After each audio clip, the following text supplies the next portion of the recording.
if you keep the cars. You also have to consider that the new car has new features. It has a backup camera. It has extra airbags. It has the ability to hook up your phone so you can use the Bluetooth. And all of these features, these luxuries, cost money. So you have to sit down and do this trade-off. And it's one of those things I often talk to people about. I want to know the math in my investments. I want to know the math in my major purchases. But sometimes I choose to spend a little bit more because it makes me happy. Now, as a skeptic, I have to wonder, is this some kind of post hoc rationalization that this is just what I wanted to do and I found a fancy way to justify it? Maybe. The nice thing is that I did a lot of this math before I bought the car. And when I had done it then, I came up with 2 or 3 cent difference as well. And I looked at that and I thought, you know what, that's okay. Now, the nice thing is that as a family, we are meeting our 20% saving requirement.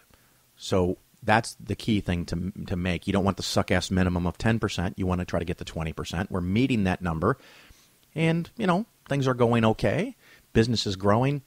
And a couple extra pennies per mile, I can afford it. So I was approved by me to buy the new car. And we drove not only to Orlando and saved all that money on airfare and a rental car, but we drove all the way down to Key West. So back and forth, over 3,000 miles. And we toyed with the idea of going back to the dealership because now the car is, 3 weeks old, and pulling into the dealership and grabbing our salesperson and saying, I think there's something wrong with the odometer in this car. We haven't left town, but yet it says we've driven 4,000 miles just to have a little fun. But we'll probably not do that. But it's just fun to think about. So anyway, that's my car buying experience and how I broke my own rule of not buying a new car and recommending that you get a replacement or a used car. It's something that maybe you should think on your own. I mean, at least seriously consider that you should get a used car or for your replacement car if you need one. But, in this case, for me, the math worked out that I bought the new one. I also had someone write in and talk about my show a few weeks back of why not to save for college. And they went through some of the points, and they came to a different conclusion. And for them, the fact that they might make more money, or that even that they could expect to have more money by not using the 529s, they wanted to know that that money was in an account for their child in case in 15, 18 years from now, they don't have a job. I did point out that if they didn't have a job, they were going to have other financial issues, not just saving for college, but they're also in a position where they are maxing out their 401k. They're also maxing out 2 different IRAs. They're making good money and saving a whole lot of it. And that's one of the things I said in the show, that would be something that would kind of lean me to reconsidering a 529.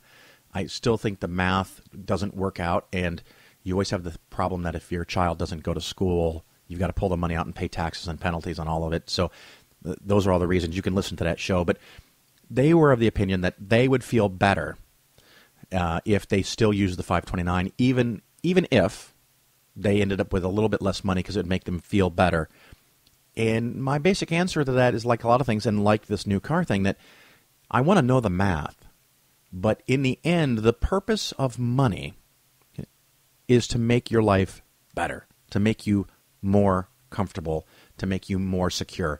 And if you make a lower return and you face a different kind of risk, the withdrawal risk if your student doesn't go to college or gets a free scholarship, if you are willing to take all those risks and costs and it makes you feel better, you have my approval. That's not a problem for me.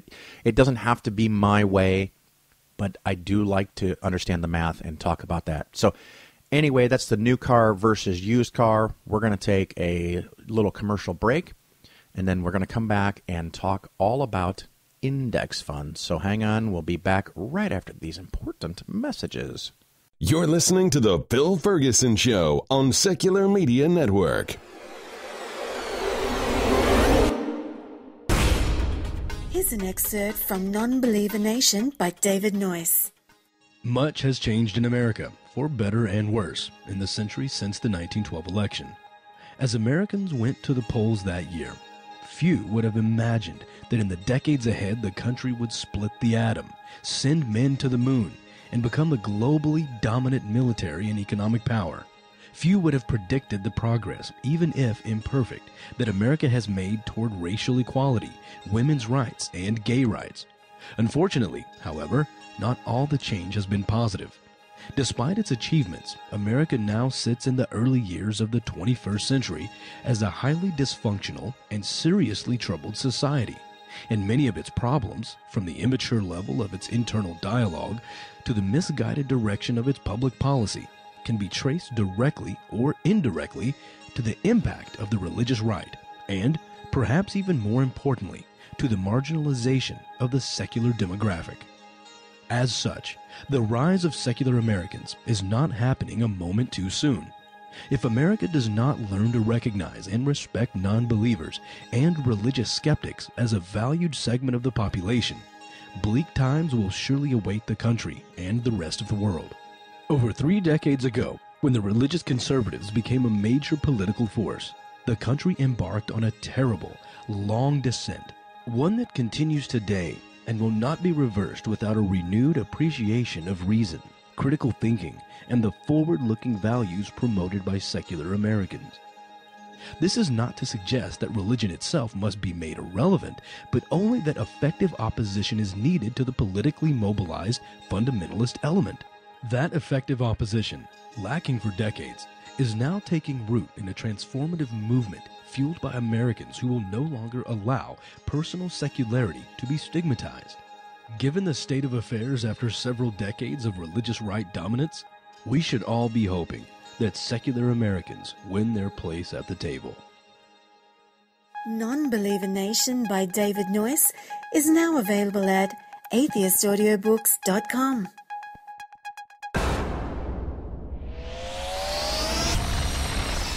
This is Phil Ferguson with Polaris Financial Planning, the home of science-based investing. I see people owning really bad investments all of the time. Many advisors are paid a commission by a big company to sell you something you may not need. It's kind of like church. They create fear, then they tell you what you want to hear, and then they take your money. What you want is an advisor that is paid only by you. That is a fee-only fiduciary advisor. Remember, people work for who they are paid by. You can contact me, Phil, at PolarisFinancialPlanning.com, or listen to the cleverly titled The Phil Ferguson Show. Each show, we have an interesting investing skeptically topic and an interview with someone fighting to end religion. Polaris also gives 10% of gross revenue to support the growing secular movement. You're not just getting better investments, you're helping to change the world.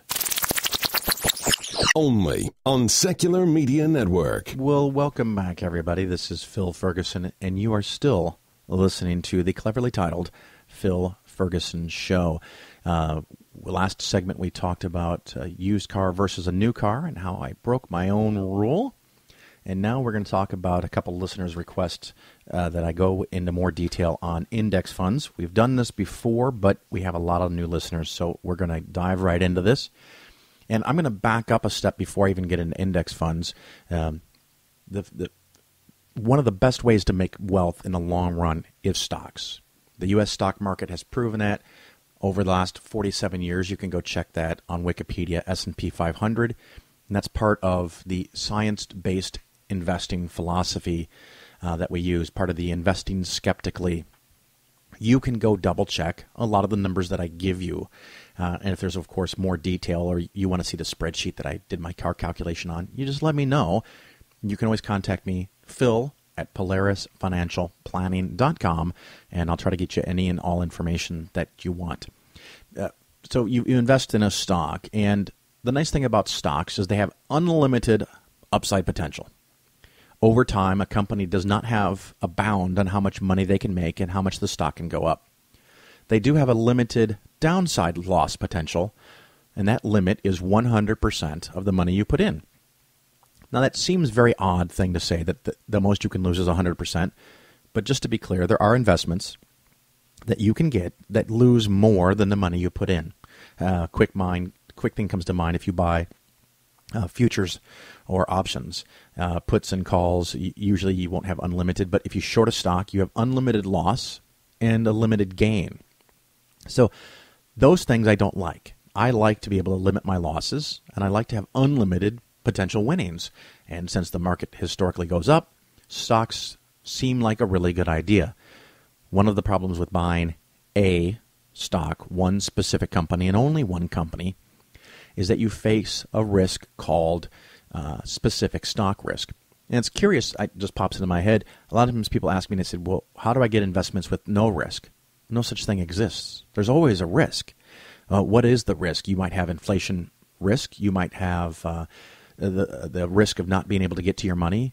And even if you have cash, with inflation risk, the value of your money can go down over time. So you don't necessarily face risk that $1 is not worth $1. Well, I mean, that you still have $1, but it's not worth $1 in the future. So yeah, there's always risks, and the trick is to try to control them and understand them and anticipate what your potential problems are and adjust for that. So back to just buying one stock, your risk is called specific stock risk. If the one company you bought happens to be Enron and it goes broke, there's been other companies in the past like Polaroid, Kmart, big companies sometimes fail, and they usually fail pretty quick. And there might have been signs, you might have seen them, you might have not seen them. Maybe you don't watch your stock portfolio very much, and that stock implodes and you get wiped out. I've often told the story of how when I was growing up, I thought my dad was a genius stock picker.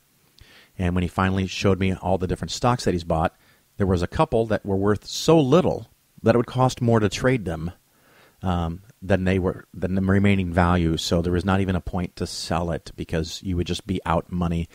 So basically it's worth zero because you can't even afford to sell it. So those cases can happen. There's also cases where when you buy a stock and it goes up, you have to ask yourself, do you buy more because it's gone up, or do you now sell it because it went up? And what can happen to a lot of people is when a stock goes up, they sell it. And so what they've done is they've bought low and they've sold high, which is great, but then the stock goes up more. And then you say, well, now it's going to go up a whole lot and you buy more. Or when a stock goes down, some people have a rule that if a stock loses 10 or 20%, they sell it. Well, if that's your rule, you're kind of locking yourself into buying high and selling low, which is the exact opposite of what you want to do. There's all kinds of ways you can analyze stocks, and the problem is that the vast majority of people underperform because they really just don't know what to buy. I don't know what to buy. I don't know how to properly value a company. I know you're probably surprised that you heard the investment advisor say that, but that's why I don't use those things. I don't know how to do them. I don't claim to know how to do them. Very, very, very few people beat the stock market. It's very tricky to do. Most common people will point to someone like Warren Buffett, who I believe has a track record where he's outperformed the stock market. But keep in mind, Warren Buffett is not a stock picker. He is not going and buying and selling stocks. He is buying whole companies. Like Geico. He owns Geico. He went and bought a controlling share of Geico and then reorganized and changed the entire company, and its value went up. He still owns it. He's not selling it. Unless I'm mistaken, the average listener, probably the vast majority of you, and I know I definitely can't, afford to go buy entire companies. So that is not an option for me. If that's an option for you, maybe you should go talk to Warren Buffett instead of me. But for most people, we cannot simply just go buy entire companies and fix them. So his value is going in and completely redoing a company that's undervalued, and that's a great skill to have. Since I mentioned Warren Buffett, people would ask me, would I buy stock in his company? No. Hell no, I wouldn't do it. What happens when he's not around? Will he have the continued track record? He probably would. I think that's reasonable to assume. But at some point, he won't be around, and will the people he put in place continue his success? Maybe, maybe not. But it violates my idea of not using stocks and using, well, at least lots and lots of stocks. So The way you get lots and lots of stocks is you could do all the research, spend all the time, and buy 20, 30, probably 50 different stocks to really cut down on that